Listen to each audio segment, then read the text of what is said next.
I would count him as very much an advisor of mine. Yep, he travels with you, correct? Tim Parlatore has been a long-term friend. He's a great patriot. He travels with you. That's not what I asked. I reclaim my time. He travels with you, doesn't he? He travels with you, doesn't he? Correct? There's public Instagram that shows this. Just say yes. Yes, of course. Okay. He sits in meetings with you and advises you, doesn't he? He sits in some meetings on occasion. Well, he maintains a desk in an office in the Pentagon, does he not? I'd have to check. You don't know? It's a big Pentagon.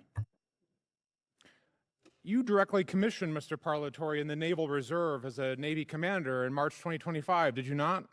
I was very proud to do so.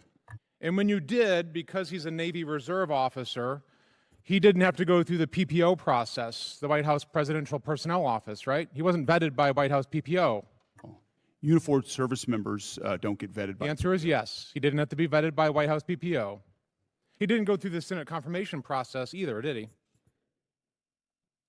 The answer is no. I don't know what you're getting to, but Tim's a fantastic. I'll tell you what I'm getting to. The answer is no, right?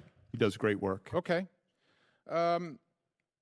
He didn't maintain a security clearance when you appointed him as special advisor. Is that right?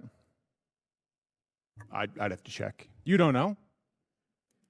I mean, anybody that has access to sensitive material is going to have the appropriate clearance. Okay, so when you appointed him as special advisor, he had a security clearance?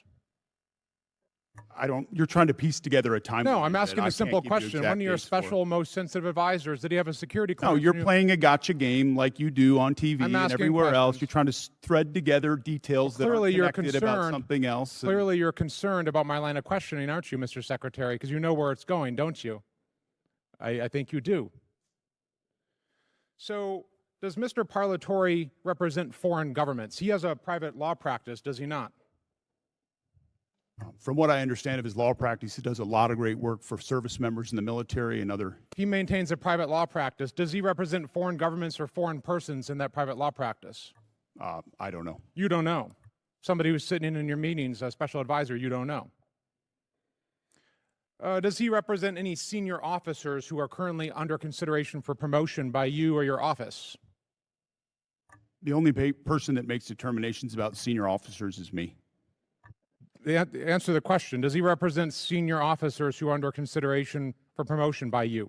No, I'm the one that makes decisions about choosing. Does he represent them, Mr. Secretary? Does he represent them? He doesn't represent anyone. He's a legal advisor and always has been. But he has clients, does he not?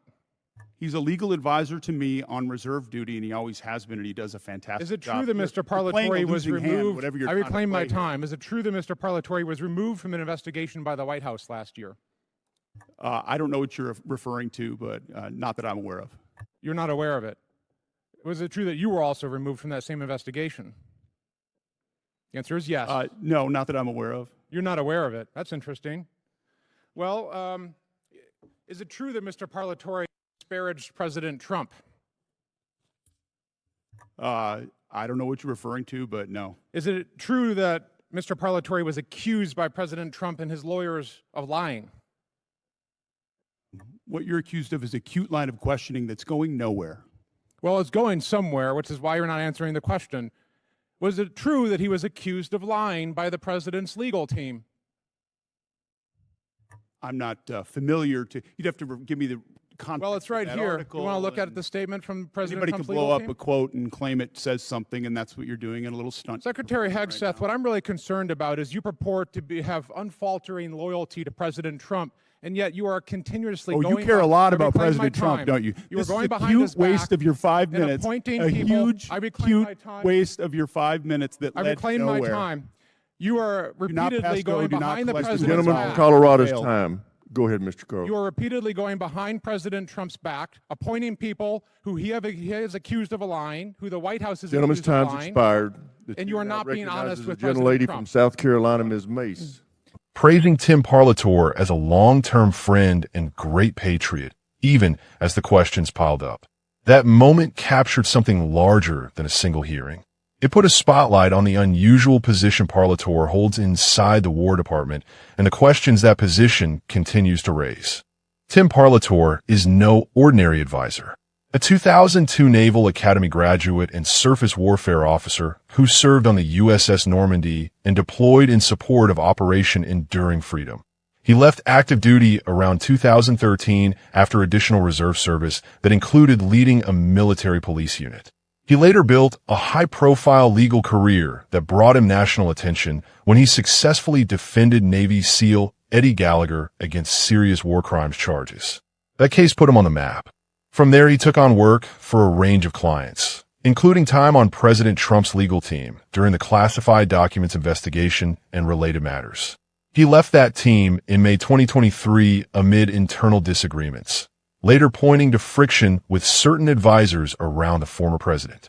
Around the same period, he had already been serving for years as Pete Hegseth's personal attorney, including during the handling of a 2017 sexual assault allegation that Hegseth has long denied, and that ended in a settlement.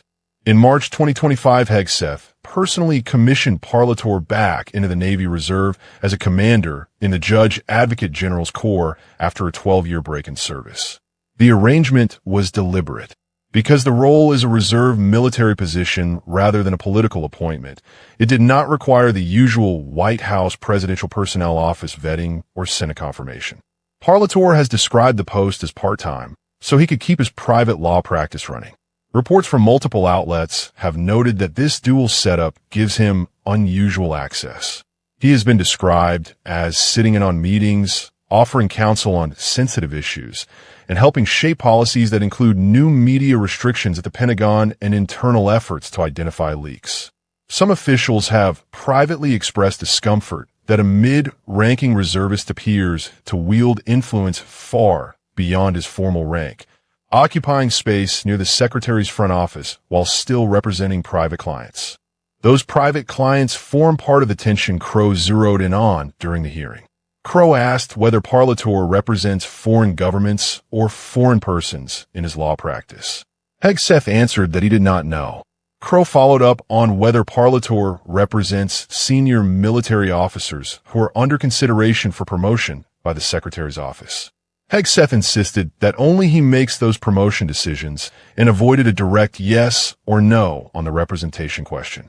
Crow also pressed on whether Parlatore maintains a desk inside the Pentagon and travels regularly with the Secretary. Hegseth said he would have to check on the desk and acknowledged limited travel while describing Parlatore as a trusted advisor. Crow further asked about security clearance status at the time of the appointment and whether Parlatore had been removed from a White House investigation the previous year. Hegseth repeatedly said he was not aware of the details Crow referenced and accused the congressman of threading together unrelated points for political effect. The most charged stretch of the exchange came when Crow turned to Parlatore's past relationship with President Trump. Crow asked whether Parlatore had disparaged the president and whether the president's legal team had previously accused him of lying. Hegseth rejected the framing, calling it a cute line of questioning that was going nowhere. Crow then accused Hegseth of going behind the president's back by elevating someone who, according to Crow's presentation, had clashed with Trump's orbit. Hegseth continued to defend Parlatore's character and service while the clock ran down and the gentlewoman from South Carolina was recognized. The back and forth left the clear impression of two men who saw the same set of facts in completely different lights. Crow treated the arrangement as a potential conflict and loyalty problem. Hegseth treated it as the straightforward use of a capable longtime friend who happens to wear a uniform part-time. After the hearing, Parlatore responded publicly with a detailed letter that addressed Crow's claims point by point. He stated that he is not a political appointee, but a Navy Reserve commander serving as a special advisor. He confirmed that he holds a top-secret clearance following Navy background investigations and that every commissioned officer is expected to maintain appropriate clearance. He said he has accompanied Hegseth on only 2-day trips and does not maintain a desk at the Pentagon. On the foreign government question, he noted that he is not registered under the Foreign Agents Registration Act and therefore does not act as an agent for any foreign government. He pushed back against the idea of a strained relationship with the president and accused Crow of relying on unverified or distorted information for a televised moment. The letter was released on social media and circulated among those following the story. Separate from the hearing, Parlatore's continued private practice has drawn additional scrutiny.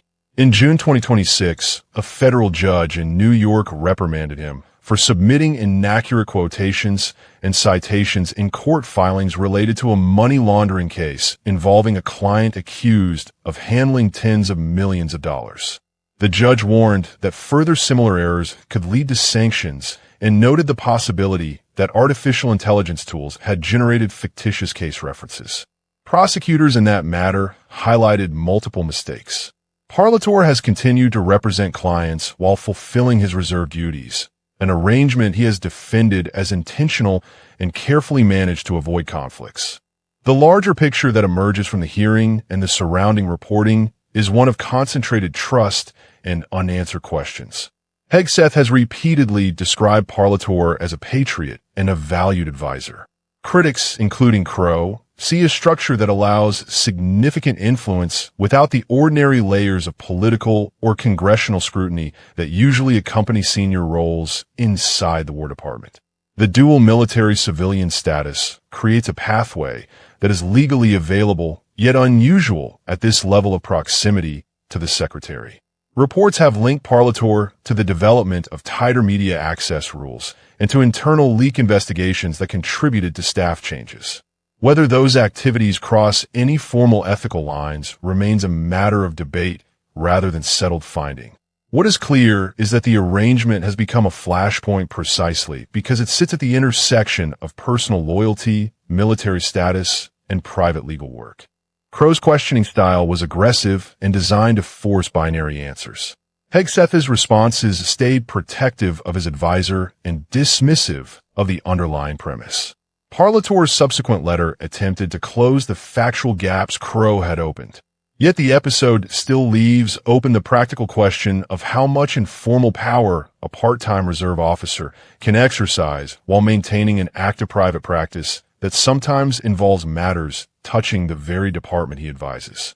Viewers who watched the hearing saw a classic Washington confrontation, one side insisting on transparency and potential conflicts, the other insisting on competence and personal trust. The details that surfaced from the commissioning process to the limited travel to the clearance status are now part of the public record. How those details are interpreted continues to divide along familiar lines.